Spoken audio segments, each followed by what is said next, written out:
Hi and welcome to a new week of advanced academic writing for leadership studies. So far we have had 3 weeks of instruction, and I would like to thank you all for your engagement, for your contributions in discussion boards, and also for your contributions with your ideas. And I hope that this 4th week will go as well, and it will be enjoyable for all of us. Overall, this week's instruction focuses on documenting sources of information and evaluating them. In this video tutorial, I will focus on how to document sources of information that we have found. More specifically, I will focus on 3 elements. What is documentation? 2, why is it important? 3, how can we document academic sources in an academic style? Documenting sources will finally lead to a bibliography. In other words, bibliography is a list of works used in a particular piece of writing.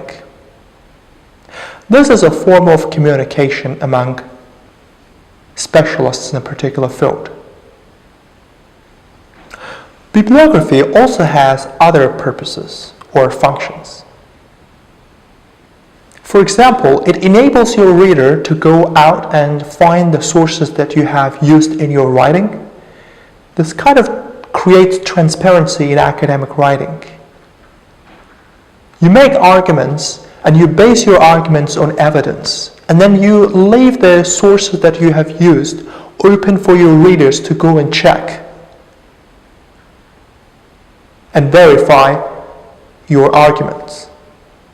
A bibliography contains all the necessary information, details about the sources, so that your reader can go and find that exact source and read it, verify it, and check your arguments. And these details and information about sources are formatted in a particular style. In academia, there are several styles that are used. Bibliography in academic writing is very important. It serves 2 main pillars of academic writing. On the one hand, it creates transparency in academic writing. It makes writers, authors, to be objective and be open to scrutiny, checking, and verifications from other authors or readers. It's also a matter of ethics. Writers often use other people's works, but they need to give credit to these people.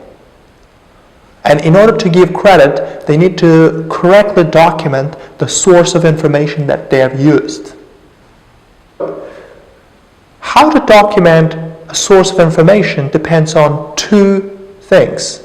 On the one hand, it depends on what style of citation we're using, whether it is MLA, APA, or Vancouver, or Harvard. And then it depends on the material type that we are documenting.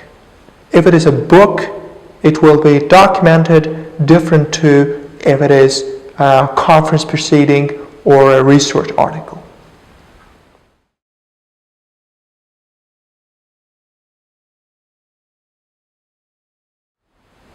ADA University uses APA-style citation.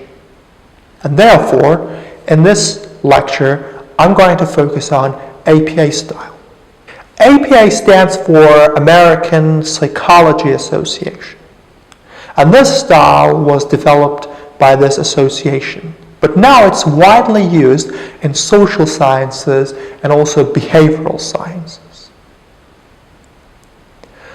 This citation style allows you to document various material types or publication types, starting from books to conference proceedings, films, arts, etc.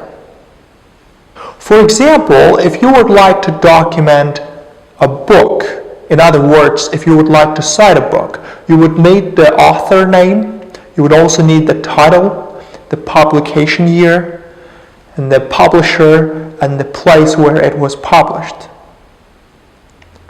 Or if you were to document a journal article, again you would need the author, date of publication, title of the article, and here additionally you will need journal title it was published in, and the volume of the journal and the issue of the journal it was published in. Furthermore, you might also need what is called DOI, Digital Object Identifier. Documenting sources is a lot of manual work, and it requires a lot of attention to detail. When you put all these details together, they must be arranged in a particular way.